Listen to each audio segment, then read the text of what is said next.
نہ فیملی کی ملاقات کروائی گئی، نہ پارلیمنٹیرینز کی، اور نہ ذاتی ڈاکٹروں کو ملوایا گیا۔ صوبے کے چیف ایگزیکٹو کی آمد کے باوجود رکاوٹیں کھڑی کی گئیں اور پارٹی رہنماؤں کے ساتھ بدتمیزی کی گئی۔ وزیر اعلیٰ نے کہا کہ عمران خان صاحب کی صحت خصوصاً آنکھوں کے مسئلے پر شدید تشویش ہے، لیکن حکومت علاج اور اسپتال منتقلی کی اجازت نہیں دے رہی۔ عمران خان کو فوری طور پر فیملی اور ذاتی ڈاکٹرز کی نگرانی میں اسپتال منتقل کیا جائے۔ اگر صورتحال نہ بدلی تو آئندہ منگل کو زیادہ سخت رویے کے ساتھ دوبارہ اڈیالہ جیل پہنچیں گے۔ دیکھیں زیادہ سخت رویہ کیا ہوگا، کیا اس کی انٹینسٹی بڑھتی جائے گی؟ ایک وقت آئے گا حکومت طاقت کے بلبوتے پہ روکنے کی کوشش کرے گی، پھر آپ کو لاکھوں لوگ لے کر آنے پڑیں گے جو ابھی تک ہو نہیں پایا۔ اور پچھلی مرتبہ علی امین گنڈا پور 2 مرتبہ نکل گئے واپس لوگوں کو چھوڑ کر۔ سہیل آفریدی کے لیے یہ بہت مشکل ہوگا کہ وہ علی امین گنڈا پور والا ایٹیچیوڈ اپنائے، اس لیے ان کی یہ کوشش ہوگی کہ ان کو نہ جانا پڑے اور ان کے جائے بغیر کام ہو جائے، لیکن اگر انہیں جانا پڑ گیا تو اس مرتبہ صورتحال کچھ اور نکلے گی۔ ناظرین، گلگت بلتستان میں قاضی فائز عیسیٰ کی یادیں تازہ ہوگی۔ دیکھیں جب کوئی ظلم کرے گا نا پاکستان میں، نا انصافی کرے گا، جب کوئی زیادتی کرے گا، تو دیکھیں قاضی فائز عیسیٰ کی کیسی قسمت ہے کہ لوگ قاضی فائز عیسیٰ کو یاد کریں گے اور اس کو بددعائیں دیں گے۔ کیسی بات ہے، ایک ایسا منصف پاکستان میں رہا جس نے بے شرمی اور ڈھٹائی سے وہ کچھ کیا پاکستان کے اندر، ایسا ظلم کیا پاکستان کے اندر اور انسانی حقوق کی ایسی پامالیوں کو ہونے دیا اس منصف نے پاکستان کے اندر کہ آج اس شخص کو سیاہ حروف میں یاد کیا جاتا ہے، گندے القاب اس کو دیے جاتے ہیں۔ وجہ کیا ہے کہ اس آدمی نے وہ ظلم اور زیادتی کی اور ایسی جانبداری دکھائی جو قاضی کے منصب کے شایان نشان ہی نہیں تھا۔ ججز کرتے ہیں 2 نمبریاں، تھوڑا ادھر ادھر کر دیتے ہیں، لیکن قاضی فائز عیسیٰ نے تو کمال ہی کر دیا تھا۔ دیکھیں گلگت بلتستان کے الیکشن میں کیا ہوا، قاضی فائز عیسیٰ نے کیا کیا تھا الیکشن سے پہلے، چند دن پہلے پاکستان تحریک انصاف کا انتخابی نشان چھین لیا تھا۔ پھر تحریک انصاف نے کبھی اس نشان پہ، کبھی اس نشان پہ، کبھی اس نشان پہ الیکشن لڑا، اس کا بڑا نقصان بھی ہوا، بعد میں انہوں نے مخصوص نشستیں بھی تحریک انصاف سے چھین لی۔ اب یہی فارمولا لگا دیا گیا گلگت بلتستان میں۔ ہوا یہ کہ گلگت بلتستان ڈیموکریٹک پارٹی، یہ GBDP، یہ ایک پولیٹیکل پارٹی رجسٹرڈ ہوئی گلگت بلتستان میں، اور پاکستان تحریک انصاف نے اس کے ساتھ اتحاد کر دیا۔ اس پولیٹیکل پارٹی کو الیکشن کمیشن نے ایک انتخابی نشان الاٹ کیا جو کہ پولو مین کا انتخابی نشان تھا۔ گلگت بلتستان میں پولو کا کھیل بہت مقبول ہے۔ چترال میں اور گلگت بلتستان میں جو سب سے زیادہ مقبول کھیل ہے وہ پولو ہے، بہت پسند کرتے ہیں لوگ۔ ان کی ٹیموں کا فائنل ہوتا ہے ہر مرتبہ، اور بڑا شاندار فائنل ہوتا ہے، پورے دیہات کے دیہات، شہروں کے شہر آتے ہیں اس کو دیکھنے کے لیے۔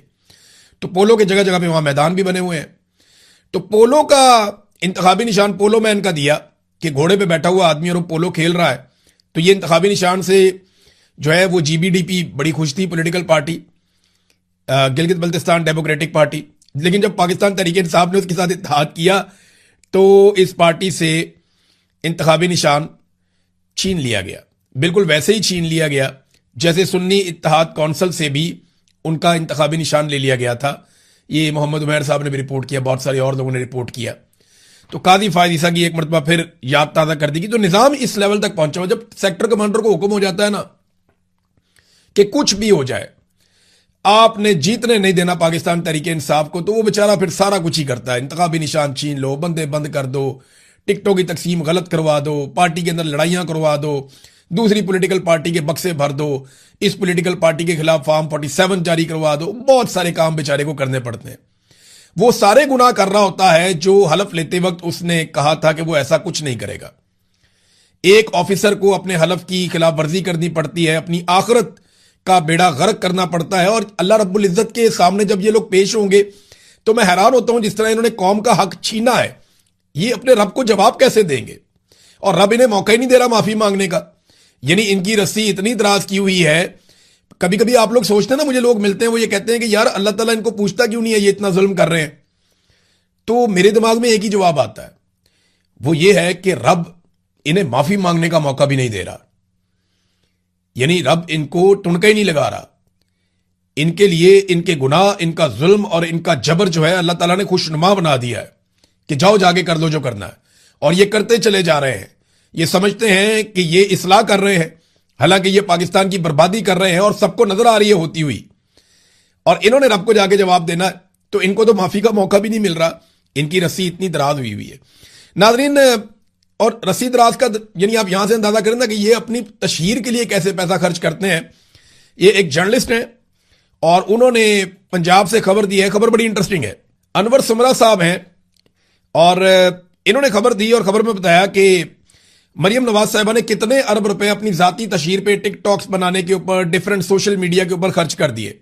آپ نے دیکھا ہوگا بہت سارے, ایک بات یاد رکھیے گا, سوشل میڈیا کے بہت سارے انفلوئنسر ہیں وہ بڑی خاموشی سے ہر ویڈیو میں 2 ویڈیوز کے بعد کہیں نہ کہیں پنجاب حکومت کی, مریم نواز کی تعریف کر کے چپ کر کے نیوے نیوے ہو کے نکل جاتے ہیں اور نوٹس نہیں ہو رہے. لیکن وہ باریک واردات لگاتار ڈالتے چلے جا رہے ہیں. کبھی انہیں پنجاب گورنمنٹ کے کسی پروجیکٹ پہ پہنچا دیا جاتا ہے, اس کی تعریفیں کرتے ہیں, نکل جاتے ہیں. کبھی انہیں مریم نواز کی گزرتے گزرتے کہیں پہ کوئی ایک تعریف کر دیتے ہیں, نکل جاتے ہیں. کبھی بازار میں جاتے جاتے کوئی چیز ان کو دکھائی جاتی ہے. یہ سب پلاننگ کے تحت ہو رہا ہے اور اس کے لیے پیسہ خرچ کیا جا رہا ہے. پہلے سال مریم نواز نے جو پیسہ خرچ کیا وہ 7 ارب روپیہ سرکاری, یعنی آپ کا اور میرا 7 ارب روپیہ مریم نواز نے خرچ کر دیا. اور اس میں سے زیادہ تر پیسہ اپنے چہیتوں کو دیا گیا, ایسی کمپنیوں کو جو ان کے چہیتوں کی ہیں. اور یہ سوشل میڈیا پہ مریم نواز کی ٹک ٹاک پہ ادھر ادھر یہ ساری تعریفیں کرنے پہ پیسہ لگایا گیا. اور یہ جو سوشل میڈیا کے انفلوئنسر جو یوٹیوب کے اوپر یا یہ ٹک ٹاک کے اوپر ادھر ادھر ویڈیوز بناتے ہیں, یہ باریک واردات ڈال رہے ہیں. آپ یاد رکھیے گا جب بھی آپ کسی کو دیکھیں نا کہ وہ مریم نواز کی تعریف کر رہا ہے, بنتی نہیں ہے. پنجاب میں جا کے آپ پھر کے دیکھ لیں, انہوں نے بیڑا غرق کر دیا ہر شعبے کا. تو یہ جو کوئی تعریف کرتا ہو آپ کو دکھائی دے نا بلا وجہ پنجاب حکومت کی گڈی اٹھا رہا ہو, تو آپ سمجھ لیں کہ اس نے پیسہ پکڑا ہوا ہے. تو جناب 7 ارب روپیہ پہلے سال میں انہوں نے لگا دیا. دوسرے سال میں انہوں نے ابھی تک جو پیسہ لگا دیا ہے 6 ارب 40 کروڑ روپیہ لگا چکے ہیں مریم نواز کی اور ان کے والد صاحب کی تشہیر کے اوپر. اور 4 ارب روپے انہوں نے کہا جی مزید ہم نے لگانے ہیں. آپ یہ سارا پیسہ اکٹھا کٹھا کریں نا تو یہ لگ بھگ 16 ارب روپے کے آپ کو ابھی تک پڑ گئے. 16 ارب روپے کے یہ آپ کو ابھی تک پڑ گئے ہیں. مریم نواز کی ذاتی تشہیر پہ اتنا پیسہ خرچ کر دیا گیا ہے. اور اب تیسرے مالی سال کے لیے انہوں نے جو پیسہ مانگا وہ پتہ کتنا ہے؟ وہ 12 ارب روپیہ انہوں نے قوم سے مانگ لیا ہے. اگر آپ سالانہ جو ہے وہ 10 بھی لگائیں نا, 9-10 بھی آپ لگائیں تو 40 سے 50 ارب روپیہ مریم نواز 5 سال میں, اور آخری سال میں یہ دگنا پیسہ خرچ کریں گے. تو 50 ارب روپے سے زائد یہ اپنی ذاتی تشہیر پہ وہ پیسہ لگا دے گی جو قوم کا پیسہ ہے. اور تھوڑے دن پہلے آپ نے سنا تھا میں تنخواہ نہیں لیتی مگر پریشر لیتی ہوں, میں تنخواہ نہیں لیتی مگر جہاز لیتی ہوں, میں تنخواہ نہیں لیتی مگر پروٹوکول لیتی ہوں, میں تنخواہ نہیں لیتی لیکن اپنی بیٹی کو, اپنے داماد کو, اپنے رشتہ داروں کو, اس کی سہیلی کو, میں ان ساروں کو لے کر جہاز میں بٹھا کر بیرون ملک کے دورے لیتی ہوں, جھولے لیتی ہوں, میں ان کو بھی لے کر دیتی ہوں. اور قوم کا 50 ارب روپیہ میں خرچ کرنے کا منصوبہ بناتی ہوں کہ میری ذاتی تشہیر کے اوپر قوم کا پیسہ لگ جائے. تو یہ ہے ناظرین اس صوبے کی صورتحال جہاں پہ 60% لوگوں کے پاس پینے کا صاف پانی نہیں ہے. یہ وہ صوبہ ہے جہاں پہ 1 کروڑ سے زائد بچے جو ہے وہ اسکولوں سے باہر ہیں, اور بے شمار چیزیں ہیں اس صوبے کے اندر. تعلیم جو ہے اس کا کیا انہوں نے حال کر دیا, پکڑ کے پرائیویٹائز کرتے جا رہے ہیں. اسپتالوں کا انہوں نے کیا حال کر دیا, ان کو پرائیویٹائز کرتے جا رہے ہیں. ڈاکٹرز رول گئے ہیں, ٹیچرز رول گئے ہیں, پیرامیڈیکل سٹاف جو ہے وہ سڑکوں پہ ہے. جو غریب ملازمین ہیں ان کی تنخواہیں بڑھاتے ہوئے ان کو موت پڑتی ہے, جناب ہم تنخواہیں نہیں بڑھا سکتے, ہم تو کٹوتیاں کریں گے.